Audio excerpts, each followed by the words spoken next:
जय हिंद साथियों, नमस्कार। Welcome to AJ smart classes. कैसे हैं आप लोग और कैसी चल रही है आपकी पढ़ाई। तो साथियों, आज मैं आपके लिए लेके आया हूँ कक्षा 8 विषय हिंदी।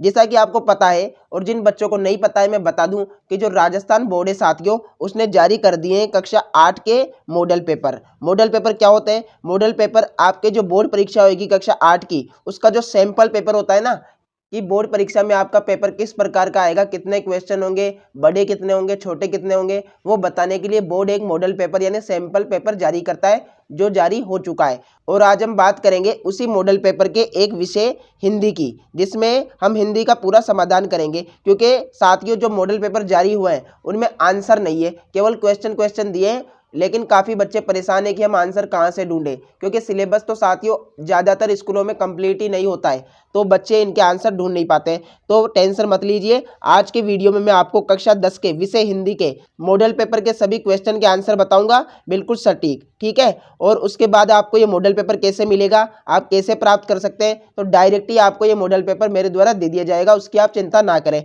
बस आज का वीडियो आपको लास्ट तक देखना है और ध्यान से देखना है, सभी आंसर मिलेंगे।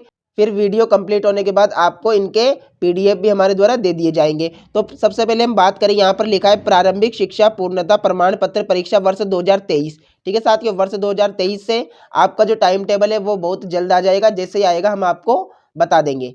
ये नमूना प्रश्न पत्र कक्षा 8 विषय हिंदी के लिए पूर्णांक की बात करें साथियों, तो 80 नंबर का आपका ये पेपर होने वाला है। कितने नंबर का? 80। टोटल साथियों 100 नंबर होते हैं, तो 20 नंबर कहाँ से आएंगे? तो 20 नंबर जहाँ पर आप अध्ययन करते हैं जिस विद्यालय में, उस विद्यालय द्वारा शतरांक के रूप में भेजे जाएंगे। और समय की बात करें तो 2.5 घंटे का आपका समय होगा पेपर करने का। पेपर कोई बड़ा नहीं आएगा, बहुत ही सिंपल आएगा, छोटा सा आएगा। अभी आपको मैं बता देता हूँ, ठीक है। तो यहाँ पर सबसे पहले हमारे क्वेश्चन स्टार्ट हो रहे हैं, आप ध्यान से देखें, एक एक प्रश्न काफी ज्यादा इंपॉर्टेंट है। यहाँ पर है वस्तुनिष्ठ यानी कि ऑप्शन वाले क्वेश्चन है। तो साथियों यहाँ पे क्वेश्चन नंबर 1 की बात करें, वह क्या बोल रहा है? वर्ष पर्यंत बदलने वाली ऋतुओं में से किस ऋतु के लिए ऋतुराज शब्द का प्रयोग किया जाता है, यानी कि किस ऋतु को ऋतुराज कहा जाता है? तो आपको पता होना चाहिए वह ऋतु है साथियों वसंत ऋतु। वसंत ऋतु को क्या है? ऋतुराज कहा जाता है, यानी कि सभी ऋतुओं का राजा कहा जाता है बसंत ऋतु को। याद रहेगा? ओके, याद रखना है, ठीक है। इसके बाद क्वेश्चन नंबर 2 की बात करें, वह क्या बोल रहा है? चिड़िया जब घोंसला बनाती है तब वह अपनी चोंच से किस चीज को दबाकर ले जाती दिखाई देती है? तो आपने भी साथियों अक्सर देखा होगा, जब चिड़िया अपना घर बनाती है, घोंसला, तो किससे बनाती है? तिनकों से बनाती है। तो वो चोंच में क्या दबाकर ले जाती हुई दिखाई देती है? तिनके। तो तिनके को कौन से ऑप्शन में दिए गए? ऑप्शन ब। तो ऑप्शन ब आपका एकदम राइट आंसर हो जाएगा। ओके, ठीक है, समझ में आ रहा है? तो कमेंट कर देना मुझे, अगर कोई भी डाउट हो किसी भी क्वेश्चन में तो वो भी बता देना, ठीक है। अब यहाँ पर बात करें प्रश्न 3 की, तो इसमें साथियों बोला है कि तमिलनाडु में महिलाओं के लिए कौन सा कार्य सामाजिक आंदोलन बन गया था? कौन सा कार्य सामाजिक आंदोलन बन गया था महिलाओं के लिए? अगर आपने चैप्टर पढ़ा है तो आपको पता होगा, मैं आपको बता दूं, वह है साइकिल चलाना। क्या है साथियों? साइकिल चलाना। ऑप्शन ब आपका इसमें एकदम राइट आंसर हो जाएगा। ओके, ठीक है। इसके बाद प्रश्न 4 की बात करें, वह क्या बोल रहा है? पढ़े, मोहन चूड़ियां बेचने का कार्य करता है। तो मोहन क्या है साथियों? चूड़ियां बेचने का कार्य करता है। यहाँ पर देखिए आप, मोहन चूड़ियां बेचने का कार्य करता है, तो मोहन का पैसा क्या कहलाएगा? तो साथियों चूड़ियां बेचने वाले को बोलते हैं मनिहारी। क्या बोलते हैं? मनिहारी। याद रहेगा, चूड़ियां बेचने वाला जो व्यक्ति होता है उसे मनिहारी के नाम से जाना जाता है। ओके, इसके बाद क्वेश्चन नंबर 5 की बात कर लेते हैं, वह क्या बोल रहा है? देखिए, हिंदी सिनेमा में आलम आरा, आलम आरा जो फिल्म थी साथियों, वह एक महत्वपूर्ण स्थान रखती है, क्योंकि, तो हमें बताना है कि जो आलम आरा फिल्म थी हिंदी सिनेमा की, वह महत्वपूर्ण स्थान क्यों रखती है, क्या कारण है? तो यहाँ पर देखें, यह पहली बोलती फिल्म है, तो इसमें जो ऑप्शन है ना, वो ही एकदम राइट आंसर हो जाएगा। भारत की जो पहली फिल्म है साथियों जिसमें बोलती हुई, यानी कि उसमें डायलॉग है ना बोले गए थे, और बाकी जो उससे पहले फिल्में थी ना उनमें बोला नहीं जाता था, केवल इशारे से ही वह वीडियो शूटिंग की जाती थी। तो यहाँ पर क्या है साथियों, पहली बोलती फिल्म थी आलम आरा, तो ये इसकी विशेषता हो जाएगी, बाकी ये इसमें से कुछ भी नहीं होएगा, ठीक है। इसके बाद क्वेश्चन नंबर 6 की बात करें, बस आपको हार नहीं माननी है साथियों, बस ध्यान से वीडियो देखना है, क्योंकि अगर आपने गलत आंसर कर लिया तो हो सकता है कि आपके गलत हो जाए, और इसमें से काफ़ी ज़्यादा प्रश्न बोर्ड परीक्षा में आएंगे। ये मान लीजिए आधे से ज़्यादा पेपर इसमें से ही बनेगा आपका, क्योंकि इतने एंड टाइम पे अगर मॉडल पेपर जारी हुए हैं तो कुछ ना कुछ तो विशेष होगा ही साथियों। कृष्ण की चोटी बढ़ाने हेतु मैया उन्हें क्या क्या खिलाती है? तो क्या क्या खिलाती है? माखन भी खिलाती है, दूध भी पिलाती है, रोटी भी खिलाती है। तो इसमें साथियों जो आपका उपयुक्त सभी है ना, द, वो एकदम राइट आंसर हो जाएगा। ओके, ठीक है। इसके बाद प्रश्न 7 की बात करें, वह क्या बोल रहा है, योगेश ने गाय की रक्षा करने हेतु प्राणों की बाजी लगा दी। यहाँ पर इसे अंडरलाइन करा हुआ है कि प्राणों की बाजी लगा दी। और हमें पूछा है कि जो ये मुहावरा है ना, इसका अर्थ क्या होता है, तो इसका अर्थ होता है साथियों ऑप्शन सही इसमें राइट आंसर हो जाएगा, साहसपूर्ण कार्य करना। प्राणों की बाजी लगा देना जो मुहावरा है उसका अर्थ क्या होता है, साहसपूर्ण कार्य करना। तो इसमें ये एकदम राइट आंसर हो जाएगा। ओके, ठीक है।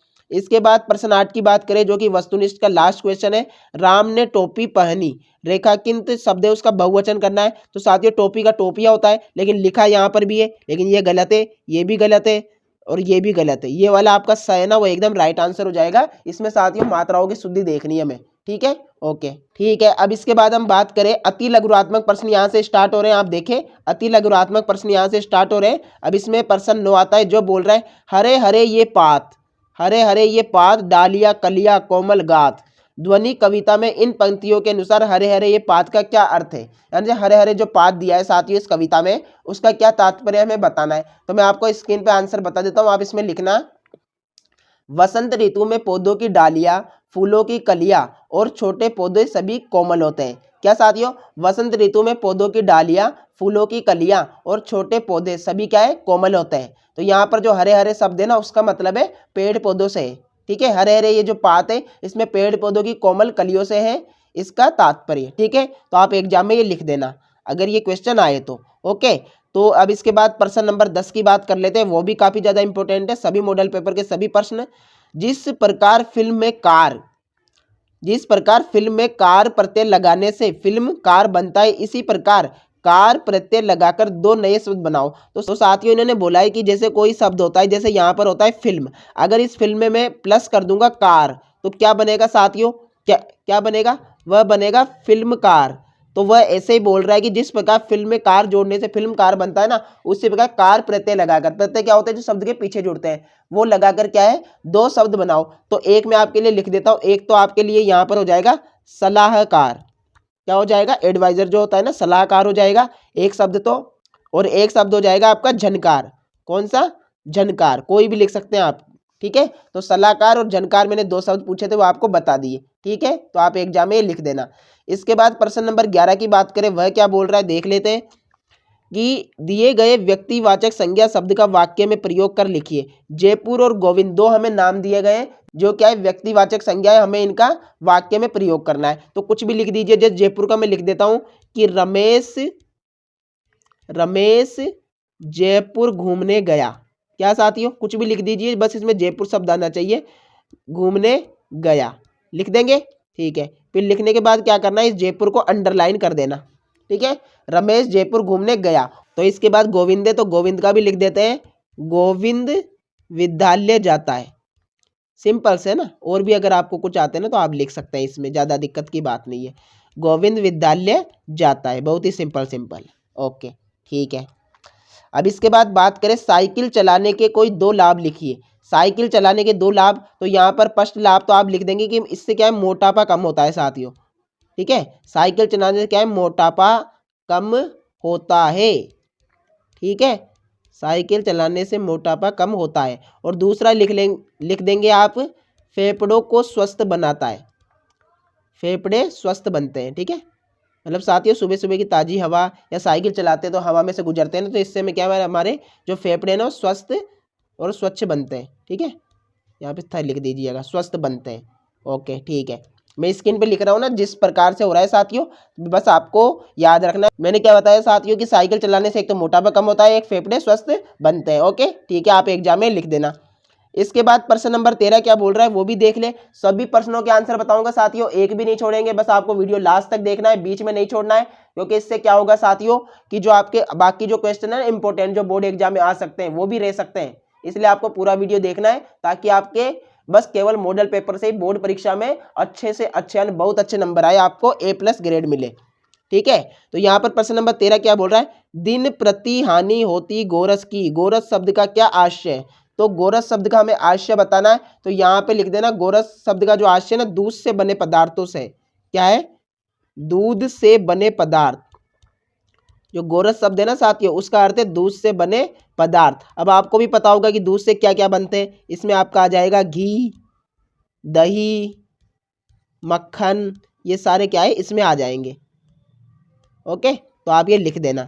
गोरस शब्द का अर्थ क्या है? दूध से बने पदार्थ, घी, दही, मक्खन आदि। ठीक है साथियों। ओके, इसके बाद प्रश्न नंबर 14 क्या बोल रहा है वो भी देखें।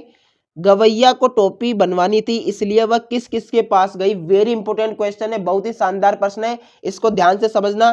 तो मैं आपको यहाँ पर एरो लगाकर बता देता हूँ कि वह टोपी बनवाने के लिए गवैया किस किस के पास गई थी। सबसे पहले साथियों ध्यान से देखना, वह गई थी दुनिया के पास। किसके पास गई थी? दुनिया के पास। फिर दुनिया के पास से वह इसके बाद गई कोरी के पास। किसके पास गई? कोरी के पास। फिर साथियों वह कोरी के बाद किसके पास गई? बुनकर के पास। किसके पास? बुनकर के पास। ठीक है, एरो लगा के बता रहा हूँ, ध्यान से देखना। फिर बुनकर के बाद सबसे लास्ट में गई थी वो दर्जी के पास। जो गवैया थी साथियों आपके चैप्टर में, उसको जो टोपी बनवानी थी तो हमें बताना है कि वो किस किस के पास गई थी। तो सबसे पहले आप याद रखिए, वह दुनिया के पास गई, दुनिया से होकर वो कोरी के पास, कोरी के बाद वह बुनकर के पास, और बुनकर के बाद सबसे लास्ट में दर्जी के पास। इस प्रकार से ये चक्र चलेगा इस तरीके से, तो आपको ये याद रखना है। ठीक है, ओके। इसके बाद नेक्स्ट प्रश्न की बात करें तो यहाँ पर स्टार्ट हो रहे हैं लघुरात्मक प्रश्न। क्या साथियों? लघुरात्मक प्रश्न जो कि थोड़े बहुत बड़े होते हैं और 4 नंबर के दिए हैं, तो आपको कम से कम 4-5 लाइन तो लिखनी होगी। ठीक है, ओके। तो इसमें आपका जो प्रश्न आता है प्रश्न नंबर 15 लघुरात्मक प्रश्न का एक, सड़क पर चलने हेतु यातायात संकेतों के लिए चिन्ह बनाकर उनके अर्थ लिखिए कोई 4। तो साथियों मैं आपको यहाँ पर स्क्रीन पे ये फोटो दिखा देता हूँ। इस फोटो में बहुत से चिन्ह आपको दे रखे हैं, बहुत प्रकार के। आप कोई भी 4 लिख सकते हैं और अपनी कॉपी में बना सकते हैं अगर आप ये मॉडल पेपर लिख रहे हैं तो। अगर बोर्ड परीक्षा में क्वेश्चन आए ऐसा, तो आप इसमें से कोई भी 4 चिन्ह लिख सकते हैं जो आपको स्क्रीन पे दिखाई दे रहे हैं। इनका मैंने हिंदी में नीचे नाम भी लिखा हुआ है फोटो में, तो आप वहां से भी लिख सकते हैं। ठीक है, ओके। इसके बाद प्रश्न नंबर 16 की बात करें, दीवानों की मस्ती पाठ के आधार पर बताइए कि हमें संसार को क्या देना तथा क्या लेना है। तो दीवानों की मस्ती पाठ के आधार पर बताना है, तो आपको मैं स्क्रीन पर दिखा देता हूं। आप यहां पर लिखना, हमें अपनी सफलता, क्या साथियों? हमें अपनी सफलता और असफलता का श्रेय स्वयं को ही देना चाहिए। हमें अपनी सफलता और असफलता का श्रेय स्वयं को ही देना चाहिए, क्योंकि अगर हम असफल होते हैं तो उसमें भी कहीं ना कहीं दोष हमारा ही होता है। तो ये जो आंसर है साथियों, ये आप इस क्वेश्चन में लिख देना कि हमें संसार को क्या देना तथा क्या लेना है। ठीक है, ओके। इसके बाद हम बात करें प्रश्न नंबर 17 की, तो प्रश्न नंबर 17 क्या बोल रहा है इसे भी पढ़ते हैं। निम्नलिखित शब्दों के पर्यायवाची शब्द का प्रयोग करते हुए एक वाक्य लिखिए। तो बादल, कमल, आंख, पेड़, इन सभी के एक एक वाक्य लिखने हैं साथियों। तो यहाँ पर मैं आपको जैसे बताऊं तो बादल का एक पर्यायवाची होता है मेघ। क्या होता है? मेघ। तो आप इसमें लिख देंगे, आज आसमान में मेघ गिरे हैं। क्या लिखेंगे? आज आसमान में मेघ गिरे हैं। ठीक है, और जैसे कमल का पर्यायवाची क्या होता है? पंकज होता है। तो आप इसमें लिख देंगे, सरोवर में पंकज खिल रहा है। क्या लिख देंगे साथियों? सरोवर यानी तालाब में पंकज खिल रहा है। उसके बाद बात करें आंख, तो आंख को साथियों नेत्र भी कहा जाता है। तो आप इसमें लिख देंगे, वृद्ध व्यक्तियों के नेत्रों की क्षमता कम होती है। वृद्ध व्यक्तियों के नेत्रों की क्षमता कम होती है। वाक्य बनाने बस, लेकिन ये जो नाम दे रखे ना ओरिजिनल वाले, ये नहीं लेने, इनकी जगह इनके पर्यायवाची लेने। जैसे पेड़ है ना, तो पेड़ को क्या है? पादप भी कहा जाता है। तो आप इसमें लिख देंगे, पादप हमें ऑक्सीजन प्रदान करते हैं। पादप हमें ऑक्सीजन प्रदान करते हैं। तो चारों का एक एक वाक्य हो गया, 4 नंबर मिल गए बहुत आसानी से। समय लगा? नहीं लगा। ओके, ठीक है। इसके बाद बात करें क्वेश्चन नंबर 18 की, वह क्या बोल रहा है ये भी देख लेते हैं। कबीर घास की निंदा करने से क्यों मना करते हैं? पठित दोहे के आधार पर स्पष्ट कीजिए। कबीर घास की निंदा करने से क्यों मना करते हैं? पठित दोहे के आधार पर स्पष्ट करना है साथियों। तो यहाँ पर आप लिखेंगे, मैं आपको बताता हूँ आंसर, आप स्क्रीन पर देखें। कबीर अपने दोहे में उस घास की निंदा करने से मना करते हैं जो अपने पैरों के तले होती है। यहाँ घास दबे कुचले व्यक्तियों की प्रतीक है। कबीर के दोहे का संदेश यह है कि व्यक्ति या प्राणी चाहे वह जितना भी छोटा हो, उसे तुच्छ समझकर उसकी निंदा नहीं करनी चाहिए। बहुत ही बढ़िया बात कही है कबीर जी ने। तो साथियों ये जो आंसर है आप इस क्वेश्चन में लिख देंगे कि कबीर जी घास की निंदा करने से क्यों मना करते हैं। ठीक है, बहुत ही सटीक और शानदार आंसर हो जाएगा इसका, एकदम बिल्कुल सही। ठीक है, ओके। इसके बाद बात करें नेक्स्ट क्वेश्चन की, क्वेश्चन नंबर 19 क्या बोल रहा है साथियों? अभी हो जाएंगे, ज्यादा प्रश्न नहीं है, बस 2-4 और बचे। ठीक है, बस वीडियो आपको लास्ट तक देखना है। बच्चों के उद्यम मचाने पर घर की बहुत दुर्दशा हुई, कामचोर कहानी के आधार पर इस बात का समर्थन में अपना मत दीजिए। तो साथियों आप इसमें लिख देना, बच्चों के उद्यम मचाने से घर अस्त व्यस्त हो गया। मटके, सुराहिया, इधर उधर लुढ़क गए, घर के सारे बर्तन अस्त व्यस्त हो गए। इस प्रकार से आप इसको समझाकर लिख देंगे कि बच्चों के उद्यम मचाने से वहां पर क्या क्या हो गया, और आप ना मत दे देंगे कि ये हो गया। ठीक है, ओके। इसके बाद क्वेश्चन नंबर 20 की बात करें, वह क्या बोल रहा है, इस भेद को मेरे सिवाय मेरा ईश्वर ही जानता है, आप उसी से पूछ लीजिए, मैं नहीं बताऊंगा। इस भेद को मेरे सिवा मेरा ईश्वर ही जानता है, आप उसी से पूछ लीजिए, मैं नहीं बताऊंगा। बिलवासी के समर्थन में तर्क दीजिए। तो साथियों तर्क देना यानी समझाना है कि उसने ये क्यों और कब और किसको कहा। तो आप इसमें लिखेंगे, यह बात बिलवासी जी ने लाला झाऊलाल से कही क्योंकि वे जानना चाहते थे कि 500 रुपये कहाँ से आए। तब बिलवासी जी ने उन्हें यह कहा कि इस भेद को मेरे सिवाय मेरा ईश्वर ही जानता है, आप उसी से पूछ लीजिए, मैं नहीं बताऊंगा। ठीक है साथियों, तो बता दिया क्यों, कब और किस लिए कही। ठीक है, तो इसमें आपका राइट आंसर हो जाएगा। अब इसके बाद बात करें क्वेश्चन नंबर 21 की, वह क्या बोल रहा है, स्वच्छ भारत स्वस्थ भारत पर 4 पंक्तियां लिखिए। तो साथियों जो स्वच्छ भारत का जो आप निबंध याद करते हैं उसमें से कोई सी भी आप 4 पंक्ति आराम से लिख सकते हैं, इसमें कोई दिक्कत लेने की बात नहीं है। तो मैं आपको यहाँ बता देता हूँ, फिर भी 4 पंक्ति आप लिख देंगे। स्वच्छ और सुंदर भारत का सपना महात्मा गांधी जी ने देखा था। स्वच्छता अभियान के तहत सड़कों पर कूड़ा फेंकना मना है। बीमारियों से बचने के लिए सफाई रखना अति आवश्यक है। हर नागरिक का हो ये सपना, स्वच्छ हो संपूर्ण भारत अपना। ठीक है, तो ये 4 आप लिख देंगे लाइनें इसमें जो पूछी थी पंक्तियां। ठीक है, अब इसके बाद बात कर लेते हैं, यहाँ से निबंधात्मक प्रश्न स्टार्ट हो रहे हैं जो कि बच्चों को काफी डराते हैं, लेकिन डरने की कोई बात नहीं, बहुत ही सिंपल है। इनको मैं बताता हूँ, ये व्याख्या है साथियों। तो जो ये इसकी व्याख्या है ना, इसका वीडियो मैं आपके लिए बाद में लेके आऊंगा, पूरा डिटेल से समझाऊंगा। जो इसमें दिया है ना वही नहीं, जो आपके सभी चैप्टर हैं उनको शानदार व्याख्या बताऊंगा। ठीक है, और अभी भी होगा तो मैं अभी भी समझा दूंगा इसको थोड़ा बहुत। और यहाँ पर नीचे आएंगे साथियों, तो यहाँ पर आपको गद्यांश दे रखा है जिसको आपको पढ़कर आंसर देने क्वेश्चनों को, जो कि बहुत सरल होता है, सभी लगभग कर लेते हैं। ठीक है, आराम से पढ़ना, सारे क्वेश्चनों का आंसर इसमें ही मिल जाएगा। उसके बाद साथियों यहाँ पर जो आपको टीसी पर प्रार्थना पत्र दे रखा है, किस पर, टीसी पे। तो बच्चा बच्चा जानता है साथियों टीसी पर प्रार्थना पत्र, तो आप आराम से इस पर लिख देना। ओके, ठीक है, लिख लेंगे। ठीक है, फिर भी कोई दिक्कत है तो मुझे कमेंट में कमेंट कर देना। यहाँ पर देखिए, यहाँ पर आपको निबंध दिया गया है, 8 नंबर का है साथियों।